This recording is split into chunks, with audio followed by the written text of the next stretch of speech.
अस्सलाम वालेकुम नाजरीन, मैं हूं अरूज फातिमा और आप देख रहे हैं PNP न्यूज HD। आइए नजर डालते हैं आज की अहम खबरों पर। सियालकोट के मरूफ सनतकार chief executive forward group Khwaja Masood Akhtar ambassador at large मुकर्रर।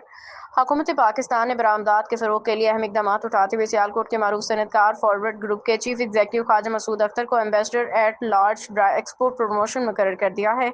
इस हवाले से वजारत खारजा की जानिब से बाज़ाब्ता नोटिफिकेशन जारी कर दिया गया। नोटिफिकेशन के मुताबिक वज़ीर आज़म ने ख्वाजा मसूद अख्तर की तकर्री की मंजूरी दी है, जो एजाज़ी हैसियत में अपनी खिदमत अंजाम देंगे। ये तकर्री 22 अप्रैल 2026 से मौसर होगी और इसकी मदद 2 साल मुकर्रर की गई है।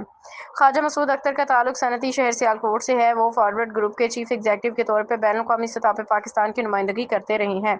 उनकी तकर्री को बरामदात के फ़रोग़ आलमी मंडियों में पाकिस्तान की मजबूत मौजूदगी के लिए अहम पेशरफ्त करार दिया जा रहा है। हुकाम के मुताबिक वो बतौर एम्बेसडर एट लार्ज मुख्तलिफ ममालिक में पाकिस्तानी मसनूआत के फ़रोग़, तिजारती रवाबत के इस्तेहकाम और सरमायाकारी के मौक़े बढ़ाने में अहम किरदार अदा करेंगे।